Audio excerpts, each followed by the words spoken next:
कहो बेस ये बात आपकी सच भी है, लेकिन कई लोग यहाँ पर जो फर्स्ट पोस्टिंग जिनकी एज ए कलेक्टर बक्सर हुई, मैं दो चार नाम आपको याद दिलाता हूँ। संदीप पौंड्रिक, जिन्हें आज भी लोग याद करते हैं। दीपक कुमार, जो भी मुख्यमंत्री के सलाहकार हैं, वो भी पहले जिलाधिकारी बक्सर के थे। ठीक है, आपको कुछ ऐसी लकीर लोग खींच गए हैं। रमन कुमार, सांस्कृतिक विरासत, राघवेंद्र सिंह, जो लोग लंबी लकीर खींचे गए हैं। सुजाता चतुर्वेदी 3 महीने की कलेक्टर थी, आज भी बच्चे उनका नाम याद करते हैं। पलका सानी आज एसडीएम थी यहाँ पर, आज भी लोग उन्हें याद करते हैं। तो एक लंबी लकीर खींचने के लिए ये ट्रेनिंग वाले जिला में भी लोगों ने, आपके अंदर जज्बा होना चाहिए कि हम इतिहास के पन्ने में अपने नाम दर्ज कराएं। बक्सर ऐतिहासिक, धार्मिक, इसमें हर तरह से रिच जगह है। हमको तो लगता है कि अली बाबा 40 चोर के पीछे उनकी मंशा अश्वनी चौबे को टारगेट करने की थी। कैसे कि हम जब मीडिया में जब सवाल जवाब हो रहा था तो उस समय पूछा गया कि अली बाबा मतलब मुन्ना बाबा है क्या, तो उन्होंने स्पष्ट किया कि नहीं, मुन्ना बाबा नहीं, मेरा कोई इशारा नहीं है। नहीं है। तो तब तो सीधे सीधे ये इशारा अश्वनी बाबा के ऊपर जा रहा था। तो अश्वनी बाबा का टिकट भी कटा। अश्वनी बाबा उनके को अपना प्रतिनिधि मानते थे, और अब अगली बार वो लोकसभा जाने के फेरे में पड़े हुए हैं, तो कुछ चीजों को इस तरह एल्बोरेट करके बोल देते हैं ताकि वो चर्चे में रहे। नमस्कार, स्वागत है, आप देख रहे हैं बक्सर ऑनलाइन न्यूज और मैं हूं आपके साथ गुलशन सिंह। आज हमारे स्टूडियो में बातचीत करने के लिए जुड़ चुके हैं खास मेहमान, जिले के वरिष्ठ पत्रकार, श्रमजीवी पत्रकार यूनियन के जिला अध्यक्ष doctor Shashank Shekhar sir. Sir, आपका स्वागत है हमारे खास में। आज हम लोग बातचीत करने के लिए एक साथ जुड़े हुए हैं। आज जिले के हलचल पर हम लोग बातचीत करेंगे, क्योंकि जिले में अगर पिछले कुछ दिनों से देखा जाए तो तमाम मुद्दे एक साथ आ गए हैं, लेकिन अभी हम लोग आरोपी को लेकर के आपसे चर्चा करेंगे। जिस तरीके से 1 तारीख को जो है इटाढ़ी गुमटी को रेलवे प्रशासन की तरफ से बंद किया जाता है और 5 तारीख को गुमटी जो आरोपी है वो ध्वस्त हो जाता है। अब जो है इतनी परेशानियां लोगों को होंगी। देखिए गुलशन जी, आपका मुद्दा निश्चित रूप से सामयिक है, और हमको तो लगता है कि बिना किसी कार्य योजना को जी प्लान के हिसाब से नहीं करके लोग, जैसे लगता है कि जिले में कोई शासन व्यवस्था का कोई नामो निशान नहीं है। जो कोई है अपने हिसाब से ऑर्डर कर रहा है। आपने देखा होगा पिछले दिनों इस आरोपी के मुद्दे पर, जब ये आरोपी टूट गया तो जिला पदाधिकारी ने सीधे तौर पर कहा कि रेलवे वालों ने गुमटी बंद करने से पहले हमसे पूछा नहीं है, इसकी जानकारी नहीं दी। कितनी हास्यास्पद बात है कि एक जिले की कलेक्टर यह कहती हो कि हमें पता नहीं है, जबकि उन्हीं का मजिस्ट्रेट वहां दोनों जगह हाँ, दोनों जगह, चौसा में भी और इटाढ़ी हाँ, ये मैनेजर मजिस्ट्रेट खड़ा होके पुलिस फोर्स के सामने दोनों गुमटी को सील करवाया। तो सवाल यह कहीं ना कहीं लायक है प्रशासन, रेलवे और सिस्टम को ठीक से नहीं समझने की, या तो कलेक्टर के आसपास बैठने वाले लोग उनको गुमराह कर रहे हैं, या कलेक्टर की पकड़ जिले पर थोड़ी ढीली पड़ रही हो। बिल्कुल, वरना जिले में लॉ एंड ऑर्डर को लेकर बिना जिला प्रशासन के सहमति के कोई भी चीज कैसे बंद कर दिया जाता है। और जब बंद हो गया तो बेतुका एक आदेश निकल गया, क्या भाई, तो अब 5 किलोमीटर दूर से ही सभी गाड़ियों को टर्निंग करा दिया जा रहा है। रूट डाइवर्ट हो गया। हाँ, रूट डाइवर्ट हो गया है। तो रूट डाइवर्ट करने से समस्या का समाधान थोड़े होगा। और उसको लेकर जिले में सियासत तेज हो गई है। देखिए रहे कि कांग्रेस का लगातार धरना प्रदर्शन चल रहा है।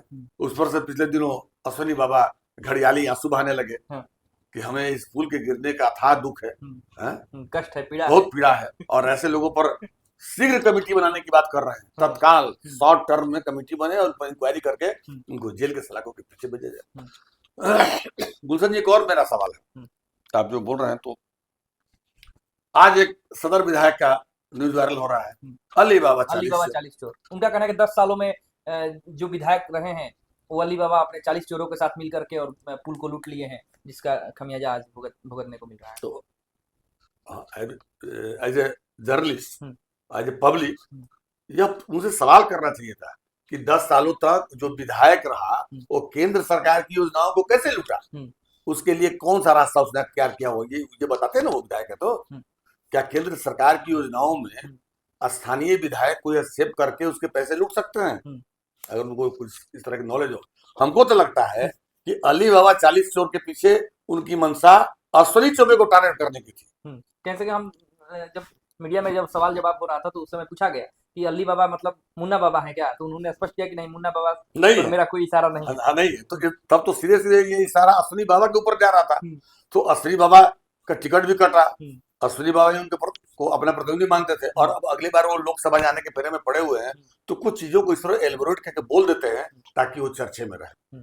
उनको प्रिंट और इलेक्ट्रॉनिक मीडिया से कोई खास लेन देन नहीं है, उनके अपने रील्स चलते रहते हैं, उनके अपने बाजार टाइट है, इसलिए विपक्ष रील वाला भी हाँ विपक्ष बोल। अभी देखिए ना, आज ही एक रील वायरल हो रहा है कि वो बैठकर नालियों को देख रहा है, नीचे से देख रहा है, गुणवत्ता देख रहे हैं। तो मेरे जैसा पत्रकार रहता तो पूछता उनसे कि सड़क पर धूल उड़ रही है, सड़क गड्ढे में तब्दील है, उसको देखने की जगह आप नाली को झांक रहे हैं। नगर पालिका में इतने बड़ी पैमाने पर लूट हुई, आपने कहा कि हम उखाड़ देंगे, कबाड़ देंगे, और मीटिंग करा के एक बड़ी कमेटी बनेगी। तो बोल रहे हैं कि हमने चिट्ठी लिख दिया।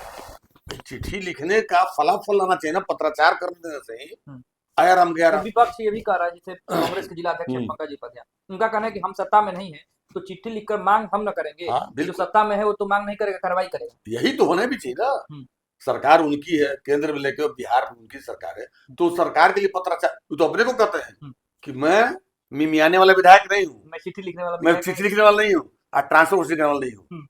तो फिर आप अपनी ही बात को काट रहे। पिछले दिनों बोले थे कि 3 महीने के अंदर बक्सर में परिवर्तन नजर आएगा, बोला था उन्होंने। क्या परिवर्तन है?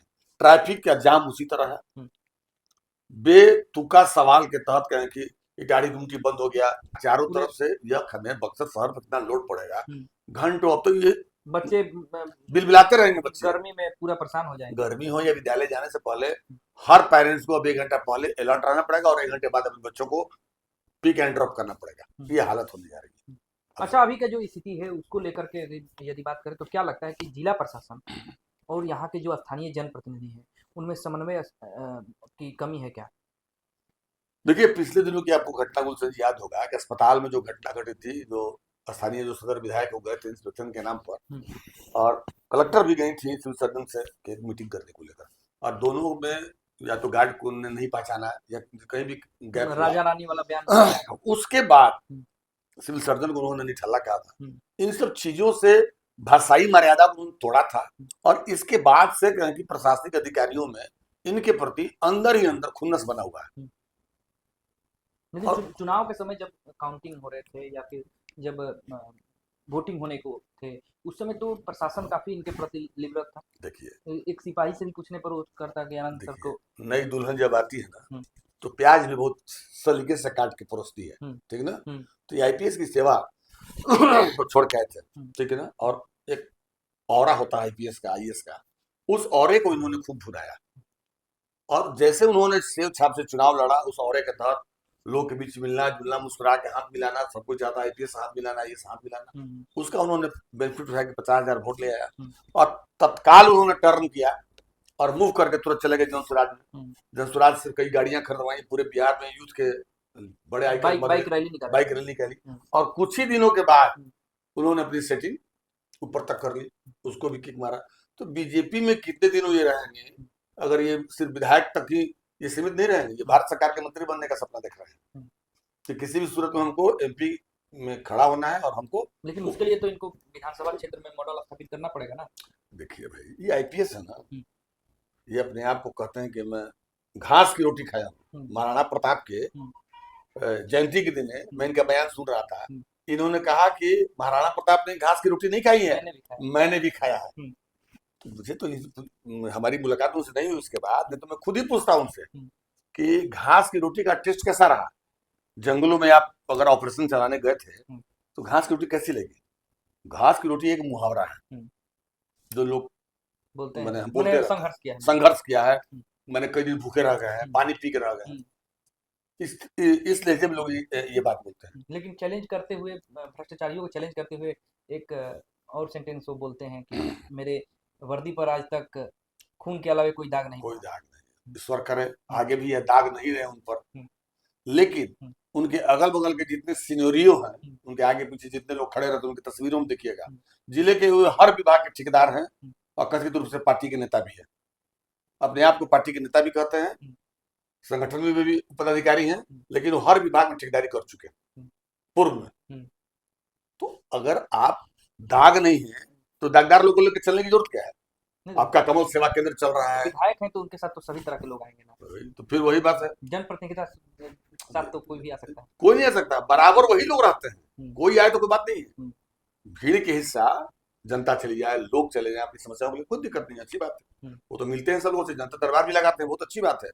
लेकिन उनके हर फोटो के पीछे देखिए कौन लोग खड़े रहते हैं, कहीं जनता रहती है? नहीं, ये वही लोग रहते हैं जो अपनी मार्केटिंग, ठीक है सबकी इच्छा होती है कुछ करने की, लेकिन तब दूसरे को चोर करने से पहले एक बार सोचना चाहिए। अली बाबा 40 चोर खुजवा रहे हैं, सूची बना के देने की बात कर रहे हैं साहब, लेकिन वो अली बाबा 40 चोर अगल बगल ताक लेना चाहिए था कि बाबा के साथ रहने वाले लोग तो नहीं आपके साथ हैं। और मैं तो अश्विनी चौबे को धन्यवाद देता हूँ कि उन्होंने इस बात को एक्सेप्ट किया कि मेरी किसी से लड़ाई नहीं है, लड़ते लड़ते मैं अब थक गया हूँ, मेरा कोई विरोधी नहीं, कोई नहीं है, मैं तो भगवान के नाथ के शरण में हूँ। इसलिए उनका एक फोटो वायरल हो रहा है, हाँ, कि पेड़ के नीचे साधना करते हुए। उसी साधना का असर मैंने उनसे कहा भी था कि बाबा लगता है कि आपको उत्तर प्रदेश में राजभवन भेजने की तैयारी चल रही है और आप ब्राह्मणों के बड़े नेता। नहीं नहीं नहीं नहीं, मैं कहा हूँ इसमें, लेकिन अगर लोग समझ रहे हैं, आप समझ रहे हैं तो अच्छी बात है।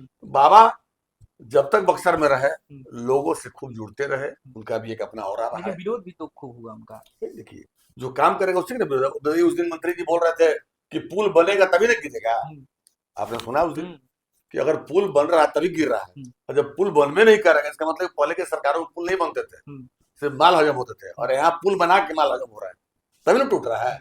जब बिहार में ये संयोग है या प्रयोग है, लगातार पुल गिर रहे हैं। देखिए अब इसको टेक्निकल एक्सपर्ट से पूछिएगा तो ये सब बोलेंगे कि भाई संयोग है, क्यूरिंग नहीं। अब देखे ना ऊपर में बक्सर के पुल में उस इंजीनियर ने कहा कि क्यूरिंग ठीक से नहीं हुआ, क्यूरिंग का समय नहीं मिला, और क्यूरिंग नहीं होने के कारण 1 महीना 1.5 महीना से रील उस पर चल रहे थे, पुल चालू हो गया है, पुल चालू हो गया। वही बात मैंने कहा कि गलत, तो बचने के लिए सब बोला जा रहा है। लोग अपने बचाव में हर तरह के फंडे का इस्तेमाल कर लेता है, लेकिन मेरा अभी भी कहना है जिला प्रशासन के मुखिया से, आप बीइंग एडमिनिस्ट्रेटिव ऑफिसर, डिस्ट्रिक्ट की हेड है, आपका हर जगह निगाह रहना चाहिए, और अपने आसपास जो गलत लोग आपको मिसगाइड करने वाले हैं, आपको नहीं बताने वाले हैं, तो आप अपने खुफिया तंत्र पब्लिक में भी रखिए। आपके पहले भी जो कई जिलाधिकारी थे, उन लोगों ने पब्लिक में परसेप्शन अपना बना था, और हर गांव पंचायत से उनको फीडबैक आया करता था कि आप गए तो वहां का क्या रिपोर्ट रहा। आपके पास न मीडिया का फीडबैक रिपोर्ट है, न पब्लिक का फीडबैक रिपोर्ट है, तो आप सिर्फ अपने जनप्रतिनिधि तो कहते हैं कि हम लोग डीएम साहब से मिलने जाते हैं तो वो बोल देते हैं कि जाइए डीसी से मिल लीजिए। वही मैंने ऐसी शिकायतें तो बहुत सारे जनप्रतिनिधि कहते हैं। इस तरह से थोड़ा जिला चलता है। कैमूर में देखिए, उनके पतिदेव वहाँ जिलाधिकारी है, वहाँ बढ़िया काम कर रहा हूँ। आप भी अच्छा काम करती हैं, आप भी अच्छी हैं, समन्वय की कमी, बस समन्वय की कमी है, और आप बढ़िया जिला चला रही हैं, लेकिन आपको जो गाइड करने वाले लोग हैं, आपको जो सलाह देने वाले लोग हैं, वो आपको कहीं ना कहीं कंफ्यूज कर देते हैं। इसीलिए मुख्यमंत्री आए थे, तो देखिए हेलीकॉप्टर नहीं उतर सका, धूल उड़ेगी, हेलीकॉप्टर का वेग कितना होता है ये आपको एडवांस जानकारी होना चाहिए, कितने वेग से कोई वैकल्पिक व्यवस्था भी नहीं किया था। नहीं किया गया था। तो वहां पर लड़के क्रिकेट खेल रहे थे, वहीं पर जाकर के हवाई अड्डा में अचानक से अभी तो चर्चा ये भी है कि ऊपर से होम इसकी इंक्वायरी करा रहा है। हाँ, इंक्वायरी की हमें भी सूचना है। तो होम इंक्वायरी करा रहा है कि क्या मैंने कहाँ लैचेज हुआ, कौन से लोग इसमें इसके लिए दोषी है, पुलिस विभाग है या सिविल एडमिनिस्ट्रेशन। तो काम थोड़ी सी कहीं ना कहीं उस सब जगह पर उनको देखना होगा, और समन्वय पब्लिक सेक्टर में बना कर रखना होगा। सिर्फ जनता दरबार लगा देने से लोग की 50 लोगों की समस्याएं सुनी गई, तो डाटा तैयार करने से नहीं होता है। आपको कंक्रीट उसका रिपोर्ट देना होगा, कितने लोग की आवेदन आपने लिए और कितने लोग को आपने फलाफल दिया। अभी तो आनंद मिश्रा जी के हम लोग जो सदर विधायक थे, उनके कमल सेवा केंद्र में हम लोग गए थे, वहाँ पर जनता दरबार में जिस तरीके से लोगों की भीड़ आ रही है, तो उसमें ऐसा लग रहा है कि सरकारी दफ्तरों से लोग काफ़ी आहत हैं, वहाँ के जो कर्मी हैं, क्योंकि जितने भी बुनियादी सुविधाएं हैं जो जेन्युइन है, लोगों को मिलना चाहिए, उनका हक है। राशन कार्ड हो गया, या फिर आपको वृद्धा पेंशन हो गया, विकलांग कार्ड हो गया, कि इस तरह से कुछ भी है वो मिलना चाहिए, उनका हक बनता है। बिजली बिल की समस्या से लेकर तमाम तरह की समस्याएं केवल सदर विधानसभा क्षेत्र से नहीं, अन्य जो विधानसभा है, जिले भर के लोग पहुंच रहे हैं। हाँ, सभी प्रखंडों से लोग इनके यहाँ आ रहे हैं, और इनका जो टीम बैठा हुआ है वो काफी बेहतर ढंग से काम कर रहा है। निश्चित तौर से जो सदर विधायक हैं, कमल सेवा केंद्र में लोग प्रॉपर बैठने का, उनकी तो आवेदन को लेना, उसकी स्क्रूटनी करना, कंसर्निंग डिपार्टमेंट को भेजना, ये सब काम वो करा रहे हैं। ठीक है, अपने औरा के हिसाब से काम करा रहे हैं, और इसका मैसेज दूर तक है। लेकिन जितने आवेदन इनके पास पड़े, कंसर्निंग डिपार्टमेंट को इन्होंने भेजा, उसका फीडबैक इनको लेकर अब पब्लिक के डोमेन में डालना चाहिए कि इतने लोगों से हमने मिला, उनमें इतने लोगों की समस्याओं का समाधान भी कराया। जब तक पब्लिक ओपिनियन नहीं आएगा, सिर्फ भीड़ आपके पास आ जाए और उसका आउटपुट नहीं मिले तो एक दिन लोग का मोह भंग आपसे हो जाएगा। और लोग जनता दरबार में प्रशासन के क्यों नहीं जा रहा? सरकार को घर घर सरकार की जगह सहयोग शिविर लगाने की क्यों सोच डेवलप करनी पड़ी? उसमें भी सुन रहे हैं कि धांधली होने लगा है। सहयोग शिविर में बिना समस्या का समाधान किए हुए उसको पोर्टल लोड कर लोड कर दिया जा रहा है। इस तरह के कई सारे सीईओ अपना गर्दन बचाने के लिए कर देते हैं। उस यही ना मैंने कहा कि पब्लिक से फीडबैक जब तक प्रशासन के मुखिया को नहीं रहेगा कहाँ लाए चीज? अगर मनसा साफ है तो फीडबैक लेनी चाहिए, लोग को बतानी चाहिए कि हम ये करने जा रहे हैं, ऐसा हो रहा है। तो एक रटा रटाया हुआ फॉर्मेट है, न्यूज कट पेस्ट हुआ, यहाँ गए वहां पिता काटे ये किए, बस ले आके दे गए। आपकी मनसा खराब नहीं है, लेकिन आपके इर्द गिर्द जो लोग बैठे हुए हैं वो आपको मिसगाइड, सलाहकर्ता का टीम सही नहीं। अब आप देखिए डीडीसी का मसला चल रहा था, जिला परिषद के जो अभी तो खुला पत्र आज से जारी हो गया। बताइए 90 करोड़ 100 करोड़ रुपए सरकार के विकास के फंड आके पड़े हुए हैं और आप उसको और आप जीएसटी से काम करके लौटी हैं और आपको ये भी पता है जीएसटी काटना है, काट भी रही है, पत्राचार भी कर रही हैं। अब जब जिन योजनाओं की प्रशासनिक स्वीकृति आपने दे रखी है, अनापत्ति पत्र मांगा जा रहा है, क्यों? और आपने कहा कि इसकी इंक्वायरी करा लेंगे, काम हुआ है कि नहीं, किससे करवाई? तो आप प्रशासनिक अधिकारियों को, अपने ही अधिकारी को भेज करवाई। उसकी जब रिपोर्ट भी आ गई तभी उसके भुगतान नहीं हो रहा है। तो कहीं ना कहीं आपका इंटेंशन यह समझ में आ रहा है, पब्लिक डोमेन में लोग पूछ रहे हैं कि तमाम इलाकों में काम हो गया और आप सब कुछ कराने के बाद भी पेमेंट नहीं कर रही हैं, तो कहीं ना कहीं सवाल के घेरे में तो आप भी है। फिर आपके चेहरे पर जो आप जनप्रतिनिधि पर दाग लगाने का प्रयास कर रही हैं वो आप चेहरे पर आपके घूम कर रहे थे इन्हीं लोगों पर, अब आपके ऊपर आएगा कि हो सकता है कि इनका कोई डील जनप्रतिनिधियों के साथ ऐसा हो। और देखिए क्योंकि हम न डील के लाइन में है न डील के विषय में बता पाएंगे आपको, लेकिन बात निकली तो दूर तक जाएगी। नहीं, अगर आप कुछ आसानी से हो जाने वाला है और उसको अगर रोका गया तो कहीं ना कहीं ये चीजें तो जाहिर है कि भाई आप कुछ चाह रहे हो। हाँ, कुछ इस तरह का भाई गलत तो फैलेगा। और सबसे बड़ी बात है कि आप जब से अजय डीडीसी यहाँ योगदान किए, कितनी बार आप जिला परिषद के दफ्तर में जाके बैठी हैं और वहाँ के फाइलों को देखी है? वहाँ से तो जनप्रतिनिधियों का आरोप है कि हम लोगों को बुलाया जाता है कि आइए, जनप्रतिनिधि का कोई वैल्यू नहीं है यहाँ पर। जनप्रतिनिधि नहीं, जनप्रतिनिधि छोड़ दीजिए, चेयरमैन कई बार दौड़ते देखी गई है कलेक्ट्रेट में। और आज सर जगह एक तो वहाँ स्टाफ नहीं है, एक दो स्टाफ है सरकारी, उन्हें भी दिन भर फाइल लेके अगर उस कचहरी से इस कचहरी दौड़ना पड़ेगा, इस दफ्तर में आना पड़ेगा। जिला परिषद कार्यालय कितना दूर है, कोई संसाधन नहीं आने जाने का, तो इस पर भी तो आपके लिए तो वही महंगी गाड़ी है। आप तो दिन भर कार का इस्तेमाल करके आप जा सकते हैं, लेकिन वहाँ कर्मचारियों के पास कोई वाहन तो है नहीं। उनको अब दौड़ाइएगा तो वहाँ का भी कार्य बाधित हो गए। तो इनको तो चाहिए कि वहां जाए और जो पब्लिक डोमेन में समस्याएं हैं उसको साफ करें, कार्रवाई करनी है कार्रवाई कीजिए। लेकिन फाइलों पर सिर्फ कागजों में उलझा के फाइल को रख देने से आपको लगता है कि जिस तरीके से विरोध प्रदर्शन और विरोध के मूड में अभी पूरे जिला परिषद के जो पार्षद हैं वो एकजुट होकर के कर रहे हैं जिला प्रशासन के खिलाफ, डीडीसी के खिलाफ, तो इसका असर कुछ होने वाला है? देखिए निश्चित, जब भी आंदोलन होते हैं, प्रतिरोध होता है तो उसका असर तो होता ही है। अगर असर नहीं रहता तो फिर जो धरना लगातार चल रहा था उसको खत्म कराने के लिए नगर पालिका पदाधिकारी को क्यों लगाया जाता है कि अभी ये माहौल खराब है, अभी जो है कि नहीं त्रिस्तरीय पंचायत का उपचुनाव हो रहा है, एमएलसी वाला उसको खत्म कीजिए, उसके बाद हम लोग कर देंगे। चुनाव खत्म हो गया, आचार संहिता का कंडक्ट खत्म हो गया, मॉडल कंडक्ट था, और उसके बावजूद भी लोग घूम रहे हैं। कहीं ना कहीं इस पर मेरा अपना 30 वर्षों का अनुभव है, जिला पदाधिकारी को इसको लेकर संज्ञान में, सिर्फ फील्ड में घूम लेना, योजनाओं को देख लेना और उसकी फिर फॉलोअप नहीं कराना। आप गई, आपके जाने पर हमको कोई सवाल नहीं, आप गई, योजनाओं की जांच करवाई, लेकिन असर क्या हुआ? असर क्या हुआ उसका फॉलोअप जरूरी है, असर आना चाहिए। ऑफ अगर फॉलोअप आएगा, उस काम का फॉलोअप कराइएगा, तब आप सही रिजल्ट दे पाइएगा। ये मेरा काम नहीं, लेकिन ऐसा भी अब कहा जा रहा है कि बक्सर जिला ऐसा जिला बन गया है जहां न केवल जनप्रतिनिधि यहाँ पर चरागाह के तौर पर आ रहे हैं, बल्कि अब प्रशासन भी नौसिखिया अधिकारियों को यहाँ पर सीखने के लिए भेजा जा रहा है। यही कारण है कि यहाँ के जो विकास के कार्य हैं वो बाधित हो रहे हैं। कमो बेश ये बात आपकी सच भी है, लेकिन कई लोग यहाँ पर जो फर्स्ट पोस्टिंग जिनकी एज ए कलेक्टर बक्सर हुई, मैं 2-4 नाम आपको याद दिलाता हूँ। संदीप पौंड्रिक, जिन्हें आज भी लोग याद करते हैं, दीपक कुमार जो भी मुख्यमंत्री के सलाहकार हैं, वो भी पहले जिलाधिकारी बक्सर के थे। ठीक है, आपको कुछ ऐसी लकीरी लोग खींच गए हैं, रमन कुमार, सांस्कृतिक विरासत, राघवेंद्र सिंह, जो लोग लंबी लकीर खींचे गए हैं, सुजाता चतुर्वेदी 3 महीने की कलेक्टर थी, आज भी बच्चे उनका नाम याद करते हैं। पलका सानी आज एसडीएम थे यहाँ पर, आज भी लोग उन्हें याद करते हैं। तो एक लंबी लकीर खींचने के लिए ये ट्रेनिंग वाले जिला में भी लोगों ने, आपके अंदर जज्बा होना चाहिए कि हम इतिहास के पन्ने में अपने नाम दर्ज करें। बक्सर ऐतिहासिक, धार्मिक, इस पर हर तरह से रिच जगह है। लेकिन अब तो लग रहा है कि यहाँ के जो जनप्रतिनिधि हैं या जो जनता है वो अब अपने जिला को लेकर के, जिला के प्रति जागरूक हो चुका है। जैसे कि अब देख रहे होंगे कि अब जनप्रतिनिधियों से भी सवाल खड़े, आम लोग कोई भी एक पूछ देता है, पूछ दे रहा है, और प्रशासन के खिलाफ भी अब खुल करके लोग सोशल मीडिया पर अपना भड़ास निकाल रहे हैं। अब सोशल मीडिया बच ही गया है जहाँ पर अपना लोग, हाँ, आप अपनी बात रख सकते हैं, अपनी बात को सीधे तौर पर लिख सकते हैं और सीधे सोशल मीडिया पर अपनी बात कुछ भी कह सकते हैं। वरना नहीं तो ये सुनवाई में तो लोग दौड़ा दौड़ा करके थका दे रहे हैं। सोशल मीडिया पर कोई चीजें जब आ जाती हैं तो उसका एक्शन भी होता है और लोग को फलाफल भी मिल जा रहा है। आपकी बात, चूंकि सोशल मीडिया के आप एक्सपर्ट हैं, आपको पता है कितनी आप ही की खबरों पर संज्ञान लिया गया है। वरना लोग ताकते रह जाते हैं, उनके आवेदन नकारखाने की तुति में डाल दी जाती है। मैं तो देख रहा हूँ जिला स्तर के अधिकारियों की बात सीओ वीडियो नहीं सुन रहा है।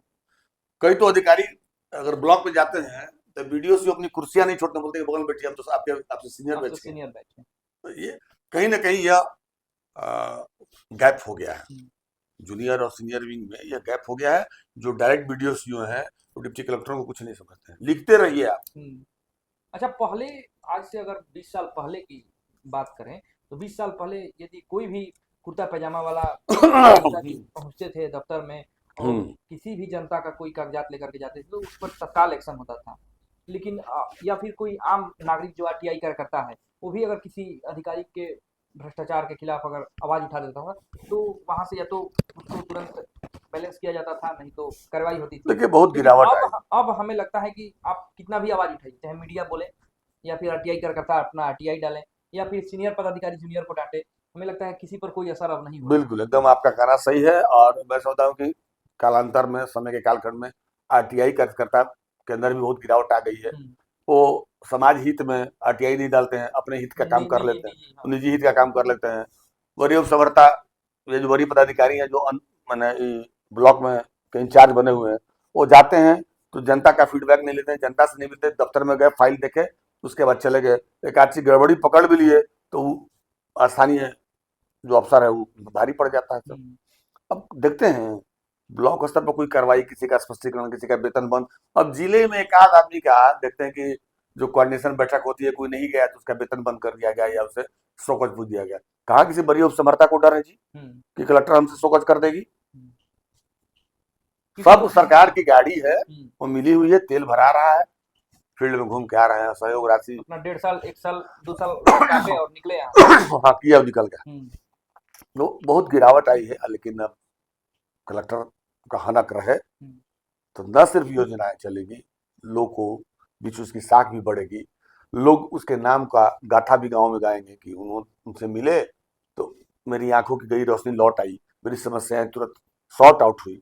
ये हनक नहीं है, इसको कहने मुझे कोई गुरेज नहीं है कि हनक, जिले का हनक समाप्त हो गया है। अब जाइए ना अनुमंडल कार्यालय में, दिन भर मीटिंग में पदाधिकारी बैठे हुए, जनता आगे दरवाजे घूम जा रही है, बाबू सुनने वाले नहीं है। वाह भाई, बिजी चल रहा साहब, बिजी कितनी वीसियां रहेंगी?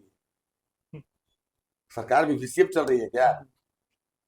तो ये सब चीजें हैं। लेकिन चलिए अब देखिए क्या हो रहा है। तो कांग्रेस की गाड़ी गुमटी खुलवाने की फिर पड़ी हुई है। और अली बाबा 40 चोर की सूची भी आपको देने वाले हैं।